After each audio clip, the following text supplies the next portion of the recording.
far horizons of the unknown come transcribed tales of new dimensions in time and space. These are stories of the future, adventures in which you'll live in a million, could be years on 1,000, maybe worlds. The National Broadcasting Company presents X minus one.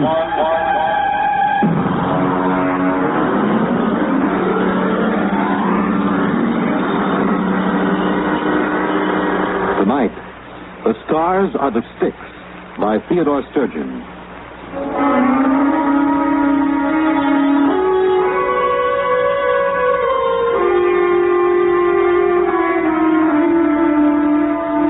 They call me Carrin. It isn't my real name, but it suits my job. Carrin, you may remember, ferried dead souls across the river Styx of Greek mythology. I ferried dead souls from the planet Earth out into the unknown of space. My little satellite station is known as Kerbstone. I've been here for 20 years. Yes? Carrin? Oh, Tween. What is it? There's a ship landing from Earth. Is it the regular shuttle? Yes.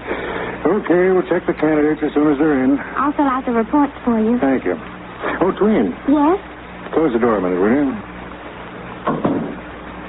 I want to talk to you. Yes? How long have you been here on Kerbstone? Oh, I don't know. I think 2 years. Approximately.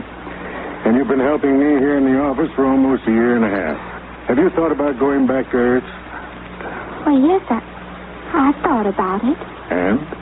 Well, I couldn't. I'd rather die. I just don't seem to belong there. You'd rather stay here and wait? Yes.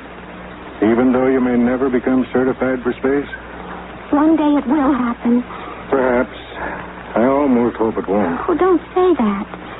Well, the shuttle should be coming in soon. Maybe this trip there'll be somebody aboard for you. I have a feeling there will be.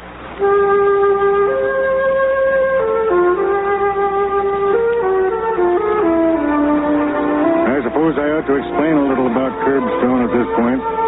We're a stopping point. Well, a jumping off place would be more accurate. We get people from Earth who, for many reasons, cannot remain there. Some are antisocial, criminals of a sort. Some are misfits, individualists who cannot adjust to the rigid standardization. Some are just different.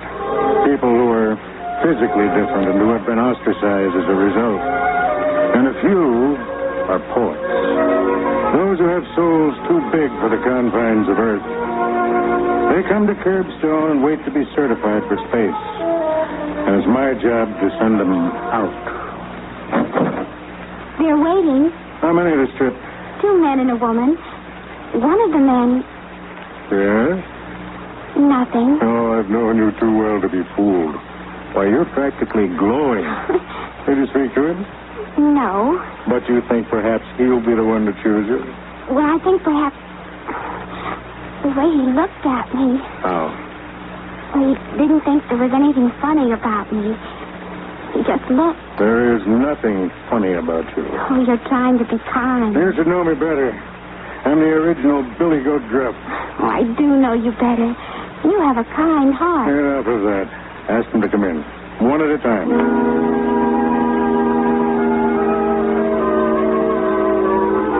I watched her walk to the door. I thought she was beautiful. She was, but not in a way acceptable to the eugenics department back on Earth. Tween was an albino. She had silver skin and hair and ruby-colored eyes. If I hadn't been such an old fat fool.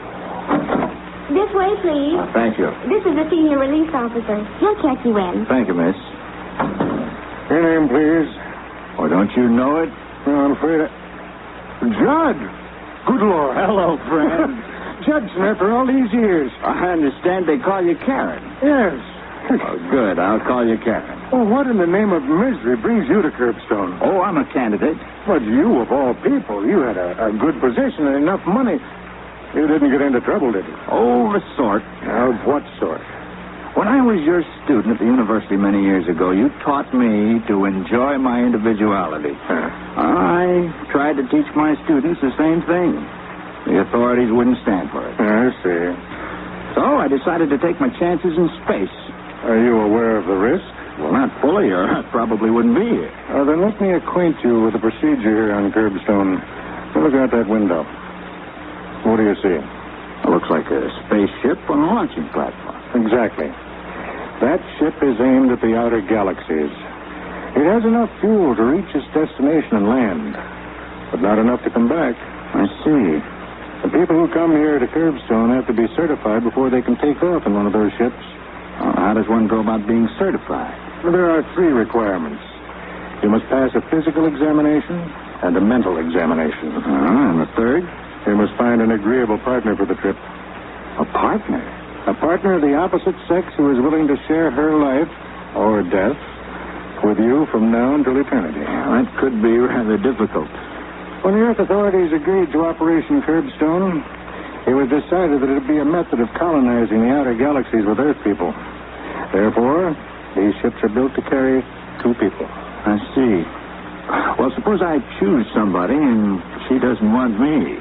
You wait.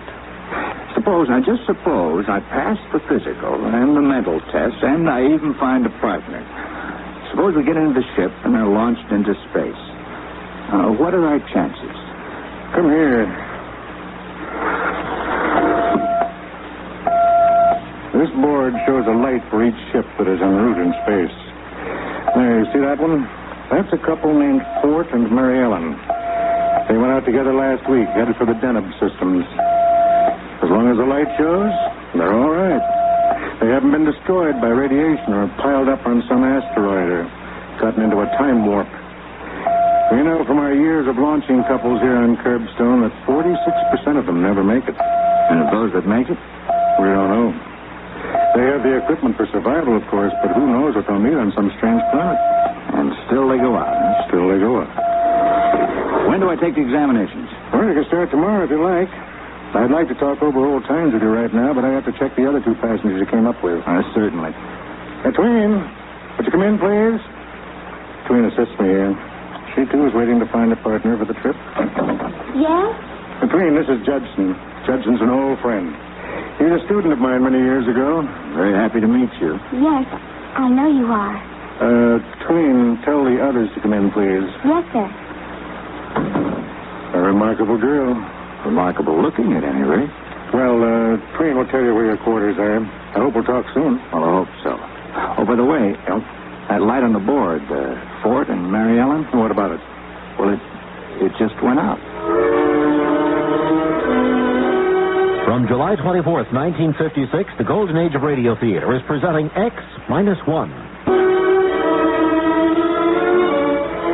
I was happy to see Judson. My memories of our association were pleasant ones. As he left, the other 2 passengers came in. The man was young, dark-haired, and slick-looking. His name was Wald. The woman, well, she takes some describing. Her name was Flower. Her voice was like a cello, and her figure was a walking demand for the revival of the now extinct profession of peeping Tom. Let me be honest, I didn't like either of them. We decided to come up here, Mr. Call me Carrin. Oh, Queen. Anyway, we decided to come up here because we were bored with the routine on Earth. You're aware of the risk involved? You mean we might not make it? Well, that's life, isn't it? Well, for some. For others, it's death. I don't like that kind of talk. You'll attend an orientation session tomorrow. I'll have my assistant show you to your quarters. Tween. Yes? Come in, Tween. I want you to meet Flower. How do you do? And Wald. Well, Kerbstone is exciting already. Something different, darling? Oh, shut up. This is Tween. She'll show you where you live. Oh, a pleasure. A distinct pleasure.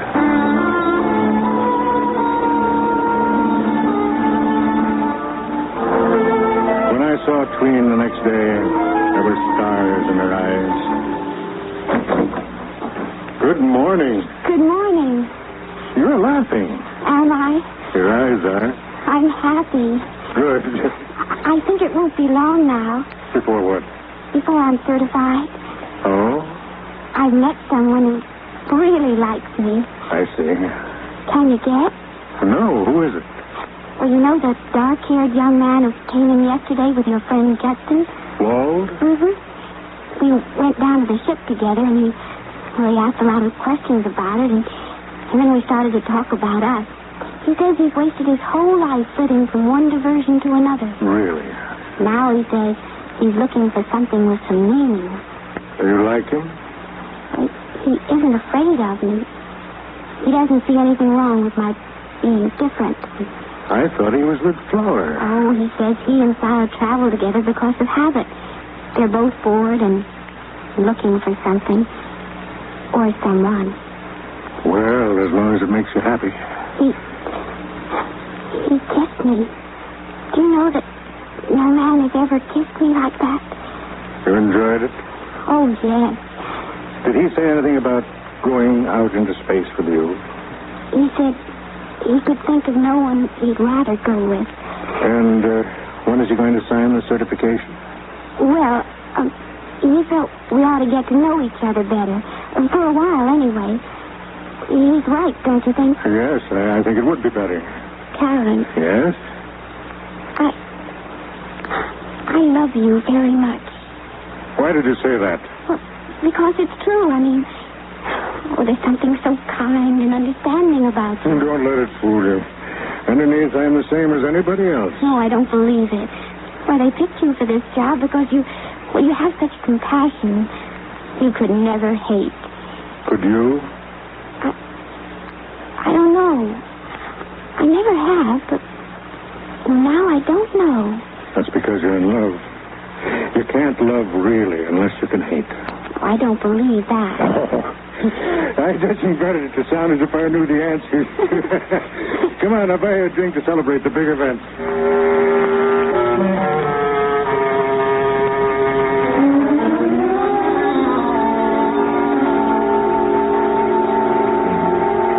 I watched her sip the drink, the tones of her skin coming and going with the pulse of her blood. I thought to myself, you're going to be hurt, Tween. You're going to be terribly, terribly hurt. And I wondered if perhaps she didn't know it. Well, Tween, another couple out into space. Maria and Clint. Will you record it and have another ship brought up to the launching? Tween. What? Sorry, I was thinking of something else. Wald? Sort of. How long has it been now? 3 months. Long time, huh? Well, he wants to be sure. And you? Are you sure? Oh, yes. Nothing to do but wait, then. I have to go over to the hull division. Will you take over? Yes.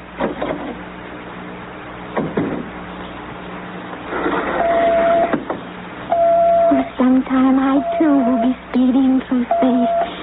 And I'll be a tiny light on this board. Hello there. Mind if I come in? Oh, not at all. Where's Fatso? Carrin? Oh, he isn't that fat. He's fat enough. Where is he? He went over to the hull division. Yeah, this is a nice layout. Did you come to see me or the layout? You know I came to see you. Matter of fact, I wanted to talk to you about something. Well? The party tonight at the rec center.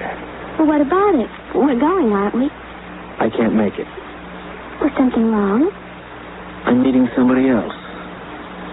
Oh. Flower. Well, I'll see you around. Yeah. I'll see you around.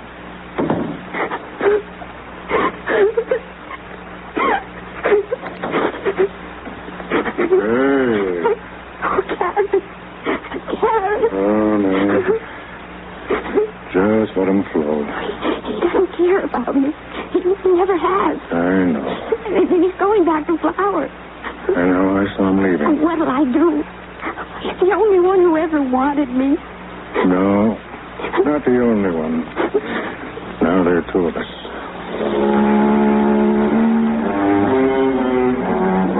The conclusion of X-1 in just a moment. The question that kept going through my mind was, what next?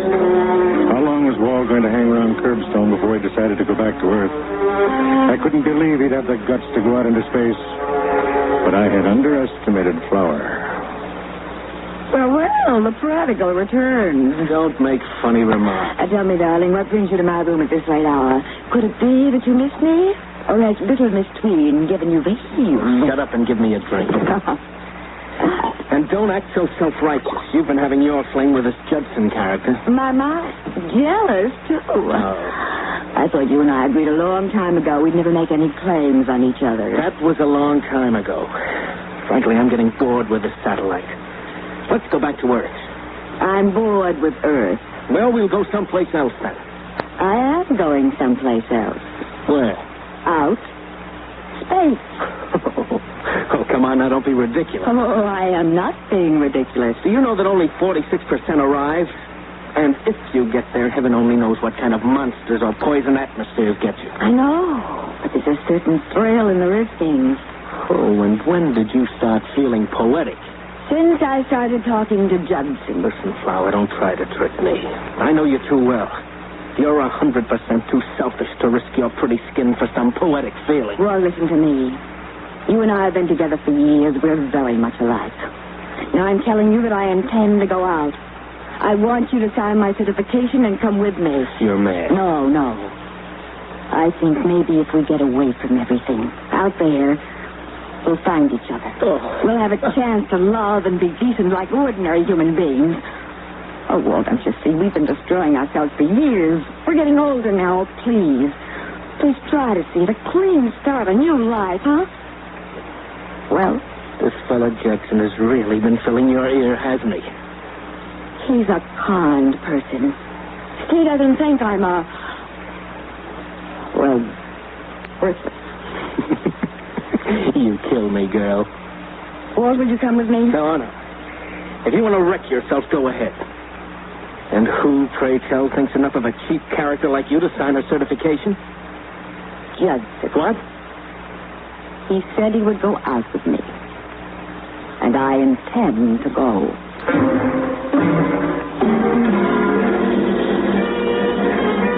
I certified Judson and Flower that same evening.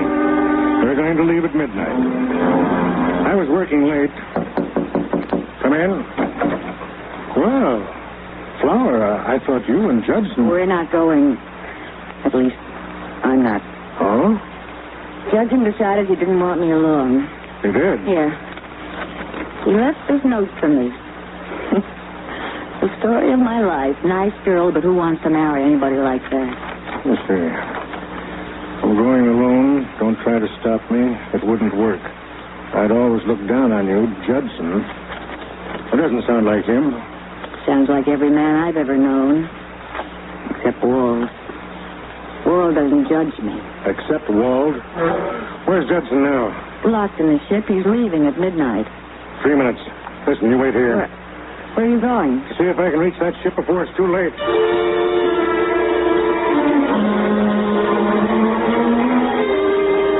A man of my size and age shouldn't run, especially when he has a bad valve in his heart. But I covered the distance to the takeoff ramp like a track star. As I hit the edge of the ramp, I heard Tween's voice screaming at me from the control tower. Carrin, look out! Don't burn! Carrin! Look out! Carrin! I reached the door. Just the rockets were beginning to warm up inside the ship. There wasn't any way to get in except the blast. There's only one way to stop a ship from taking off once the combustion chambers are operating. You have to get the dampening rods into the chambers and stop the chain reaction. It took a lot of beef, but I've got a lot.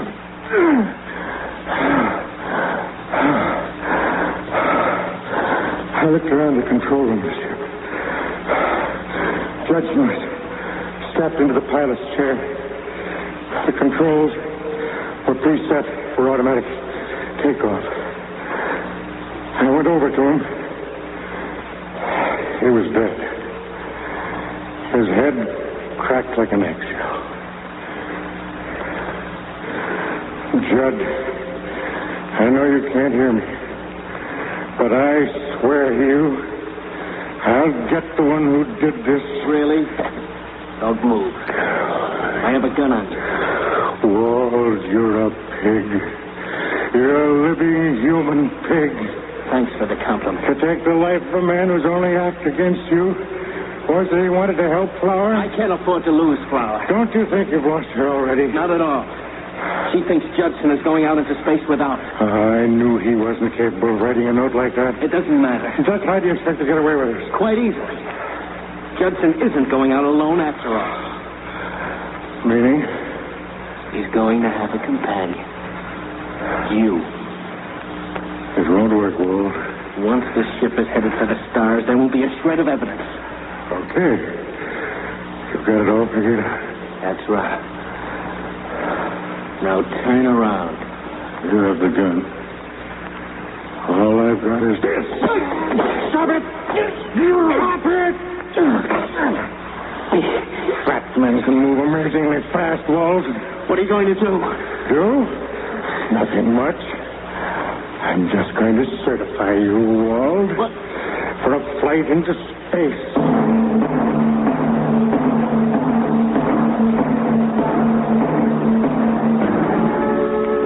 There are things you can do to a man if you know enough physiology. Pressures on the nerve system that can immobilize him for hours. I did them to Walt. Then I set the controls of the ship again. Went out. I was breathing hard. It took me a long time to make it up the steps to the control tower, where Tween was waiting.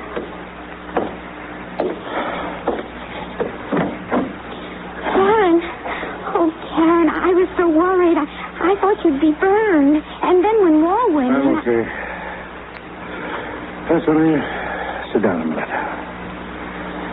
What happened? Nothing much. I had to stop Judson from leaving alone, that's all. But why? Well, Walt decided to leave with him. What? That's right. He finally repented. He knew that if he stayed around, he'd just make you unhappy again. So he asked me to stop Judson until he could join him. You mean he could... Any second now. There go the engines. He had a spark of decency in him after all. I knew it. Yes. In a way, he's a sort of hero. The ship is trembling now. There they go.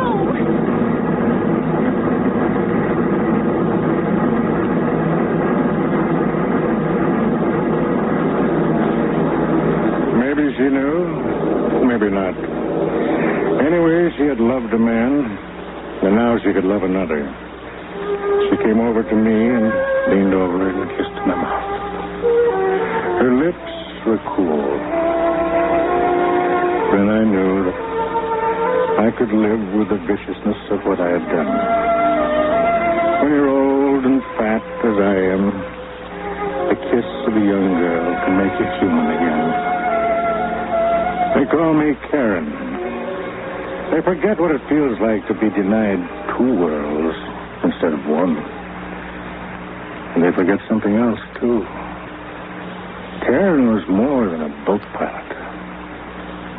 He was an executioner.